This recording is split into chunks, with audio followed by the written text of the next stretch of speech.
Welcome, guys. Todd here with Dental Sleep Profits. I'm here with Dr. Stephanie Manning from Mint Hill, North Carolina, Manning Family Dentistry. Welcome, Dr. Manning.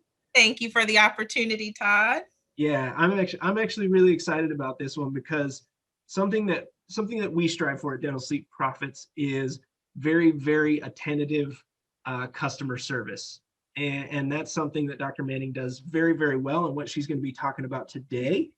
And one of the things that really impressed me and wanted me to schedule this call, and specifically this training that she's going to be doing for us, is she said, Todd, like a lot of these patients these sleep patients are becoming my general dentistry patients. I was like, oh, that's really curious. Like, why do you think that is? So Mhm. I had to bring her on today so she could tell us why your sleep patients are becoming your general dentistry patients. So I think, the best way to start off is just kind of introduction. How did you get into sleep, or how'd you find yourself to arrive where you're at now with sleep?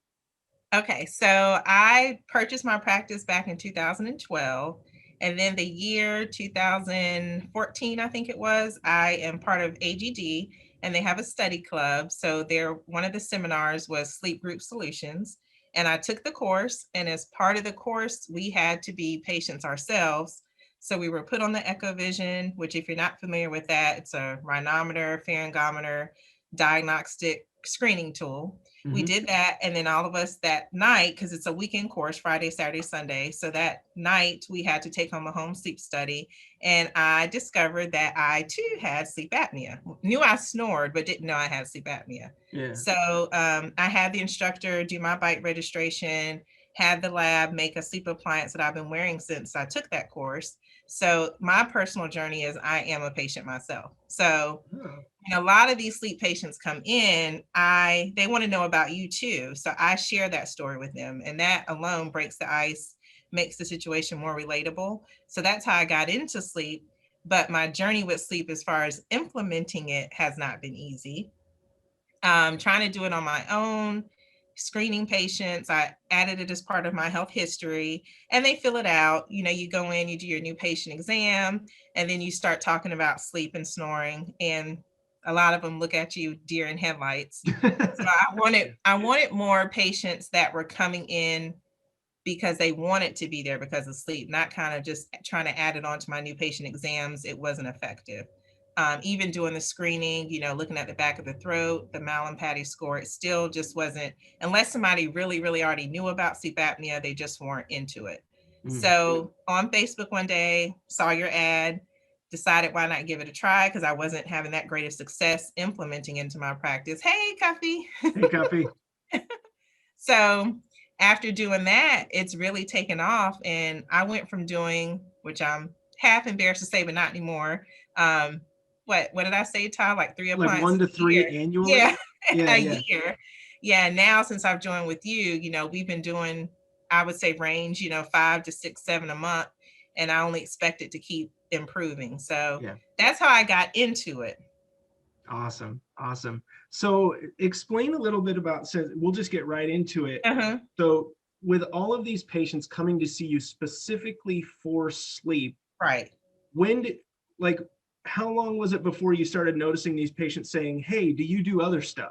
Was that So immediate, or was it kind It was of? immediate. It was immediate, and I can't just take all the credit. I have to credit my staff and dental assistant. So just to kind of go through our system, if you're already part of it, you have the Elevation Go app dashboard, and I have the girls after about 48 hours. If the person hasn't jumped over to the responsive lead column, the Mhm. girls are calling, and they really get as much information as they can about the patient over the phone, and that helps build a relationship.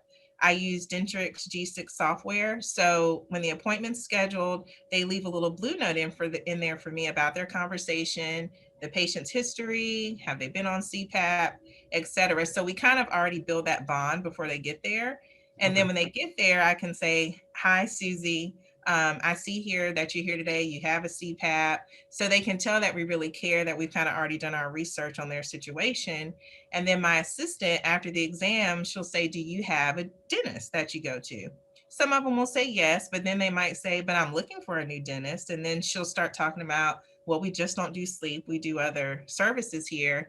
And if the conversation went well and they had a good appointment, which 99% of the time they do, they end up saying, well, can I schedule a new patient exam at that same appointment? So like their very first time coming in. And it's Wow. really just taking initiative. And she asked, and I didn't even ask her to do that. She's just that type of person. Um, she just asked, so do you have a dentist as well? Because also you're making these appliances, you want to make sure the person has dentition and they have healthy teeth, so you're doing an exam. So I really have to credit her as well. She just kind of took that initiative, and it's worked out so far. That's great. So have Yeah. you guys done anything? I know you said within Dentrix you have those chart Note notes that you section. can that you can reference. Right. Do you guys ever do anything to personalize those? Like, oh, this person has two kids, or is No, or they is that haven't even a gone that focus? far yet, but that's a good idea. Okay. Really, just the notes have been more stipulated. But when they come in and then we start having the conversation, I don't just talk about sleep. I ask them, about their personal life. What do you do for work? Where do you live? Because sometimes these patients, my office is in McHill, so I have patients from your leads that come in. The other day, I had a lady from Salisbury. So I asked her what she Okay. did, and she drove 45 minutes because that's how serious she is about moving forward with this. And so we get that personal information then, and we'll put that in their chart. Okay. Okay. Yeah. So what would you say, walk us through your process of, okay, a person who's never been to your office before, Okay. when they walk in the door, what is the most important thing that you want those patients, what, let's say sleep patients specifically, what's the most important thing you want them to understand when they walk in the doors? So I would say staff is key. Usually I have my staff greet them by their first name, which we already know, and just that they're family. They're part of our family. I don't want them to feel, that they're being hurdled, just for sleep. So just that they feel that family vibe that we typically tend to give off for our patients. We don't treat them any differently than our other patients, even though if they're just there for a sleep consult. But basically, feel welcome is what I want them to Okay. take from the whole situation. What advice would you give to a doctor who has staff that might not be as Right. southern friendly as you guys down in Exactly. Virginia? So I will say, and this I'm going to take my own advice because I've been telling you this, Todd. Knock on wood. So far, my staff is great, but that is key. So if you have a front desk, even just over the phone, you can turn people off over the phone. You Mhm. really have to get somebody who's personable and friendly.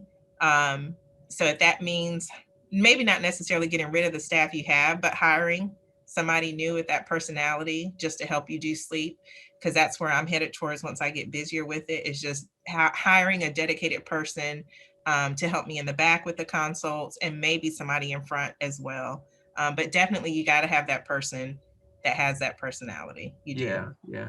And do you guys do anything, um, let's say like on the phone call, when your staff reaches out to them on the phone Hmm. call, are there any specific things they're doing to build that relation to that family type atmosphere prior Yes. to So the call? yes, I actually, so being Southern, and we tend to be a little on the nosy side. So they just start asking questions, and I mean, a lot of times if I happen to be up there for whatever reason and I overhear a conversation, they'll even be laughing. They could be laughing about person talking about their CPAP or whatever. So I don't know if that just comes with being Southern. Nothing against Northerners. My husband's a Northerner, but we just tend to be a little bit more nosier. So I would just say ask questions. I mean, because these patients, they want to know you care. And they may already be kind of on the fence, like what makes you different than, this product I see online. And so they'll talk a lot to patients about that on the phone. Some patients will say, well, why can't I just order, a boil and biter, this appliance I saw online? So they'll go in a little bit more detail on how this is more customized. So really just ask Just questions, be nosy. yeah, Just be and nosy. I will say the OCD part of me though, not that they necessarily need it, but I did make a little template because, sleep is not all I do. So if you go from maybe checking a patient out that just had an implant and then a sleep patient calls you, sometimes it's hard for them to get back into that cycle. So Mhm. I do have a laminated template that's taped up by their desk. That's Just great. reminding them, don't forget to ask this question. And I know that seems like micromanaging an OCD, but it helps if sleep is not the only thing you're doing. Yeah, yeah. One of the things that I experienced in the past at my dentist, which I thought was incredible, um, on the new patient intake form or on that phone call, they ask, "Hey, what's your favorite ice cream?" It's like, Mm, what? Like, what on yeah, earth does that mean? right. Like, it's like, and what they do is they will send you like a voucher for Baskin and Robbins on your birthday or something like Oh, that, nice. and say, enjoy a cup of Rocky Road on Oh, us, and no, they give them like a $5 gift card or something. that's awesome. That's uh, awesome. I it sounds, your office sounds like the way you guys personalize things with Hmm. it, with a family atmosphere. I think things like that, like you guys going the extra mile with questions like, oh, how many kids you have, like Right, how do you think this is impacting your kids, like right, getting people, not, it's, I don't think it's being nosy, I think it's being curious about right, how this is affecting their life, right. which is really Exactly. important. So my next question, you had experience, I know you said obviously staff is super super important, and Right. the mannerisms and how they communicate is important. Hiring people is very difficult, everybody knows that. Finding a great office manager is a needle in a haystack. Yes. um, and you've dealt with this before where you've had to address employees. You and I had this Mhm. conversation, kind Right. of coached you Yep. through that. You did. Thank you. What would you say to the doctor who is struggling to get their staff to be personal? How would you address that? So, like the advice you gave me, a lot of times it's lack of communication. Um, don't assume, like you said, you never know what that your staff member might be going through, on a personal level. But what I find for my staff is a lot of it is just fear of the unknown and taking that first step, or they might think they can't do something and they just need a little bit more training. Or they may be going through a time where they're feeling overwhelmed, but I think a lot of things that holds a lot of staff back is just fear. Okay. The fear of, can I do this? Can I figure it out? And then after they get it a couple of times, they start building their confidence slowly. So I just had to learn to be a little bit more patient and not assume, that they didn't want to do it. A lot of times it's just fear. They don't understand a certain step. They're scared to ask, for help because they don't want to seem like they're not doing their job. So I try to always check in with them. Do you have any questions? Is there anything I can clear up for you? Is there anything you want me to call Todd and ask or email, about? So a lot of times, if you don't say anything, which, is, I went through that phase where I was just like, what is going on? But a lot of times it's just communication Okay. and fear on their end. They just need that confidence, that little extra push um, to get through it. Yeah. It's like talking to a spouse about the Yeah, household budget. right.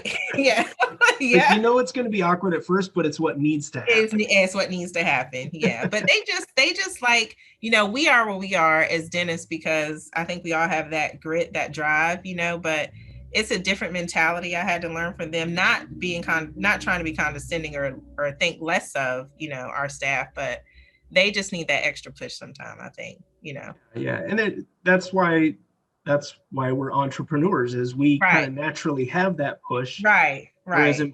a lot of times employees don't have that drive, Right. Right. even though they might be wonderful at their job. Exactly. Yeah. Exactly. Okay. Exactly. So you kind of said that on the front end, you guys are building value on the phone call, getting, as you say, getting a little bit nosy, but Nosy. Yeah. asking some personal things. They come into the office. Your front office staff is very, very welcoming. Let's go to the consultation process. How Okay. I think for a lot of doctors, that process can just be very clinical. Okay. It's a pharyngometer, a rhinometer, it's a scan, it's a CT scan, or it's an oral scan, very clinical. How do you guys make sure that experience, how do you make sure the patient's comfortable through all that, as well as feeling like they're at home at your practice? So before I even jump into the clinical, I literally, if you have time for this, I know every practice Yeah. is different, but I block out at least 30 to 45 minutes for the consult. So I spend the first 5, 10 minutes just talking to the patient. So finding out more Oh, about them, their experience, how they got to this point, what's their history with CPAP machine, with sleep apnea. I give them my personal story. Then, if need be, I don't put every patient on the echovision, on the pharyngometer rhinometer. If it's someone that doesn't know they have sleep apnea, they just snore, I will. But if they have a history, they already have a CPAP, then obviously we know they have it. So to me, there's no point in putting them on the echovision because that's more of a diagnostic tool. So if I can bypass that step and after we've broken the ice and we've had the conversation, then I'll have my assistant do the neck measurement. I'll do a brief exam, to make sure they have dentition to hold an oral appliance. And then we'll start going through the clinical aspect of it.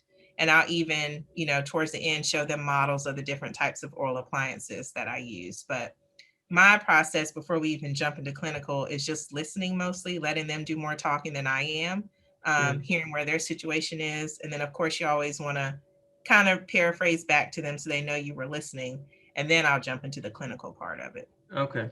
Do you have any specific questions that you always make sure you ask in that kind of discovery phase in the beginning of that consultation? Yes, so I always ask why they don't like their CPAP if they have one, how many CPAPs they've had, how many sleep studies they've had, what do they know about oral appliances, because you kind of want to know what their misconceptions usually are about them. Some people don't never heard of them at all. So I definitely make sure I ask those questions. And if they've had a previous sleep study, if they know their results, I try to find out, are you mild, moderate to severe?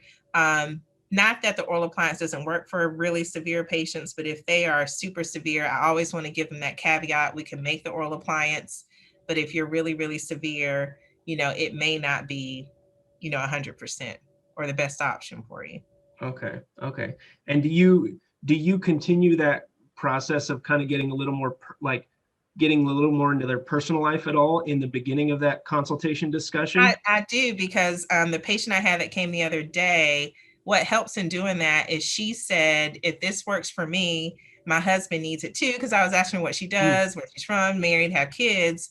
And so, she felt comfortable and if this works for me, I'm going to have my husband come in next. So, there's word of mouth referral right there within her family and friends. So it definitely helps to get that information because usually their spouse has the same situation or they know somebody with the same condition. okay. Okay. Okay, so what's next? After the consultation, they understand they have an issue. They Right. know they want to address it. They know that you have the solution. How do you continue that process To of move forward. possibly moving them into your general practice? I know you said your staff asks up, Right. do you have a dentist? Do you Right. continue that conversation? Yeah. After she says it, then I'll say, I'll be more than happy to have you. I'll let them know what other services I offer. And then the room we're in, and like most of you, I'm sure there's a computer right there. And a lot of times she will schedule them to come back either for a new patient exam or, for any other service or procedure they may want. But sometimes we are scheduling it that very same day. That's Um, great. Now I am in, and I don't know how much detail you want me to get into that, but for my patients that I'm billing medical with dedicated sleep, there's a process you have to go through, with dedicated sleep. Mhm. So the next step is usually we're verifying their insurance, getting pre-auths done. Sometimes that same visit, I'll send them home with the home sleep study. Okay. Um, if I know they need that, and then they'll bring it back the next day and we'll keep the process moving. But yeah, usually as far as making them a general patient, we're scheduling it right then and there before they leave. Okay. And have you Mhm. noticed, obviously, you know, you had quite a few patients to cut your teeth on, no pun intended, but Right. have you noticed that you guys have been able to perfect this process the more people you see for sleep, or was it Absolutely. No, no, no, no. It wasn't immediate. We are not perfect by any means. It's a process, like anything, you have to figure out the tweaks. And we're still getting there. We still haven't perfected it, in my opinion. But it's definitely like with anything, repetition, the more you do it. And if you stick to the same steps, as monotonous and routine as it may seem, it really helps to have a checklist or stick to the same steps so you don't skip anything. And the more we've been doing it, the easier it gets, the more relaxed it feels, and it's going a lot smoother than when we Okay. initially started. But I will say, just be patient with the process, be patient with your staff. But it does get easier. It Yeah. does. Yeah. And how do you personally, as the leader of your practice, how do you make sure that all of your staff is on the same page, that you're all saying the same thing, you all have the same attitude? How do you keep that all together? I mean, we have morning huddle every morning, and I will say I'm guilty of being a micromanager. I'm sorry. I know there's pros and cons to that, but my honest answer is I stay on them, not in a negative stay on them. Yeah. I'm very nice about it, but every day I am checking in with them and asking them about. There's not a day that doesn't go by that I don't say, or that I don't check the dashboard myself, because obviously we have access to it, but I may not let them know I'm checking it, but I am checking it every day to make sure that they're checking in, following in with leads. And it's important to just put something out there, no matter how you want to say it, but they know that I'm conscious of it. I haven't forgotten about it. And every day I'm letting them know, in a roundabout way, what's going on Yeah. with the sleep patients. And they're starting to get, more excited about it, into it. And usually I don't even have to say anything anymore. We had this patient call, and sometimes it's crazy stories. You won't believe what some people call call and say, but usually they're telling me a story. But don't ever, I personally think, don't let a day go by where you're not bringing it up in some way, shape, form, or fashion. It doesn't have to be, Okay. in a hostile way. Just, how's everything going with the sleep? Do you have any questions? So it's a constant reminder every day. So I'm just staying on top of them, honestly. Yeah. Now, have you done anything to incentivize your staff I to haven't. focus on sleep? I haven't yet, but I've been thinking about how I want to do that. Bonuses are tricky, like even just in my general practice. I'm still trying to figure the bonus thing out. Yeah. Because I don't know, I don't like them to get too dependent on it. So I'm still trying to figure that out. But I think once I get busier with it, I will, because I know that's more motivating for them. I'm just trying to figure out how I want to do it. Yeah. And honestly, different people are motivated by different things. Some people are Right, not motivated by money. right, Sometimes it's public recognition true, or or private encouragement. And right. so you gotta kind of inquire with each one of your staff and understand, like, what is it that motivates you? You know what I mean? Right, right. Yeah. Now I Okay. did, when I was with Pristine, when I first started this, when we got our first medical reimbursement, that was exciting. So Diane, as you know, who's been helping me mostly with this, I really, congratulated her, and we kind of celebrated when we opened the first, medical reimbursement we got. So I let her know. Then I said, then, I tell her every now and then, maybe not every day, but I do let her know I appreciate her, both of them, and That's that, good. and that I really appreciate them helping me out, because it is, something added. Not that they can't do it, they have plenty of time to get it done, but you also want to just verbally let them know you appreciate what they're doing, because to them it seems like, they're doing a lot of extra work, but they're really not, because your dashboard is very easy to use. It's very Yeah. easy. Yeah. So let's say an office does not have morning huddles. Okay. They're not as close of a family as Manning Family Dentistry. Okay. What Mm. how would you coach a dentist saying, hey, like, Dr. Manning, how do I get my staff on board? Would you encourage them, like, figure out how to get together daily, or is there another Absolutely. process that's possible? Gosh, I mean, my huddles only take, I just can't imagine not having a morning huddle, but my huddles only take 5 or 10 minutes. We're not up there, Okay. for 30 minutes. So if there's any way they could come in a little bit earlier, fit 5 to 10 minutes in their schedule. So we start at 8, and I expect all of them to be at huddle by 7:45. And we start our huddle. They each go through, the day before, opportunities for today, and then we'll start talking about sleep. But if they could find 5 or 10 extra minutes daily, and if they can't do that, definitely I would say try to have monthly staff meetings, if not weekly. If you could have a staff meeting once a week, because it's really real important to figure out what's going on with your staff, because a lot of times they just want to be heard and they want to feel appreciated, Yeah. and acknowledged. So that would be my coaching, is you got to find time to talk to them, and see where their head's at, and they need to know that you're serious about it too. Because a lot of times we dentists, we say we're going to start this, we're going to do that, and then you may or may not follow through. And then they're like, well, if the doctor's not serious about it, I'm not going to be serious about it. So it's important to have those meetings, or that time where they know that, hey, this is a big deal. I really am serious about this process, and I want you guys to be on board. So I would say you have to find time to talk to your staff. Yeah. And would you say that keeping your staff focused on the patient experience, how does that play into your morning huddle? Obviously, you're asking the staff, how's the sleep going? Right. How's the dashboard being operated? Are we seeing a lot more shows, no shows? What are we Right. seeing?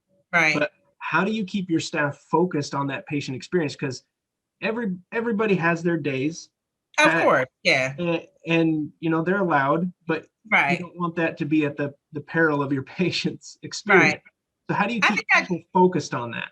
I think I just tell them, I've been blessed in the sense that it's really not difficult for my girls. My girls are older, so they're a little bit more seasoned and experienced. But when they do, we all have those patients that give us a hard time. I just always tell them, don't let that discourage you. That's one person, out of 20 that you talk to this week. So just still being encouraging. But honestly, for them, it's not really been an issue. It's just who they are. And I think it's become so routine that I don't really have to motivate them in that aspect, that Okay. often. But like you said, we all have our days. There's patients, that get under your skin no matter what you do. But I just tell them, you got to keep pushing forward. Don't let that one bad apple reflect on, everybody else. Yeah, because you're going to have someone walking in behind that person who's a Right. joy. Right. Exactly. Yeah. Exactly. Yeah. Yeah. Well, that's good. Okay, so far that phone call, you guys are Mm-hmm. being Southern nosy. Yeah. You guys are inquiring, showing that you care about what's going on in their life, beyond sleep. Right. They walk through the doors, obviously a warm welcome. You guys, one of the things that I heard that really stood out to me was you guys refer to them by name Yes. Yeah. when they come in. Right. Right. And I think that's really, really good, knowing that, hey, this patient is showing up at 12 p.m. Her name is Stephanie. Let's Right. make sure we use her name. Right. And then the next thing that I really honed in on was your guys' morning huddles, Mm-hmm. making sure that patient experience and just sleep in general, how those things are going, because those are the things you want to focus on, right? Right. Correct. Correct. Okay. Anything else that you think would be of value for a doctor who's trying to create a phenomenal patient experience so that that patient wants to be involved with more than just sleep with them? I think another important thing too is follow-up, right? So meaning even if you have a patient, because they don't all move forward, that's going to happen.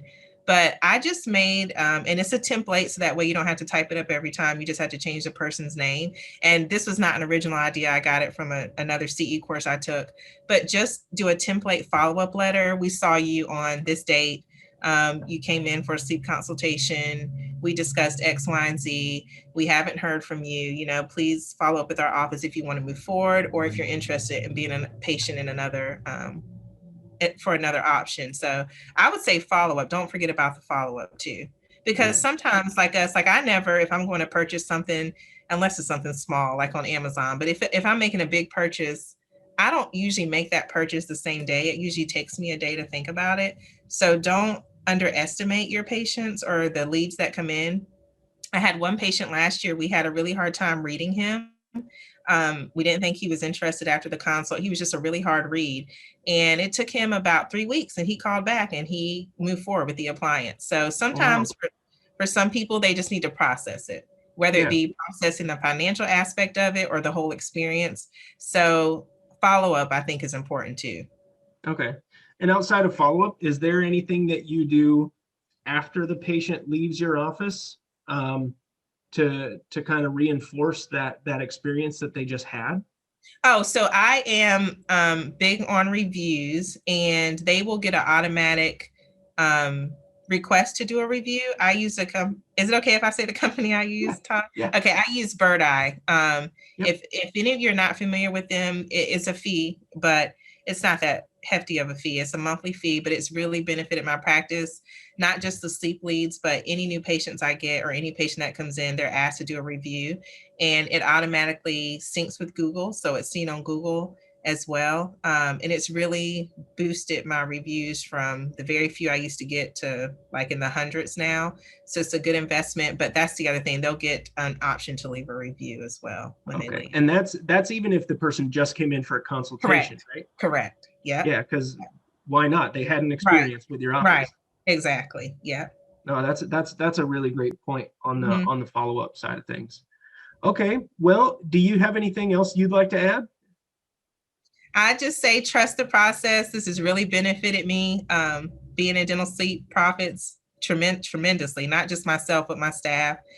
Todd and Deanna are very easy to work with. So stick with it, push through, persevere, but it definitely pays off. So that's Awesome. all I say. Yeah. Awesome. All right. Well, Dr. Manning, I really appreciate your time again. Thank you. I will post this recording in our private group Okay. for everyone to view who was not able to make it on the call. And if you guys have any questions, is it okay if they tag you in the group and ask questions? Yeah, that's fine. Yeah, absolutely. Please do. Please do. Okay, great. All right, Dr. Manning, well, you have a wonderful Thank weekend. you. And Thank you, thanks again for everybody. getting on the call. Absolutely. Thank you for the opportunity. Yep. Bye, guys. Bye.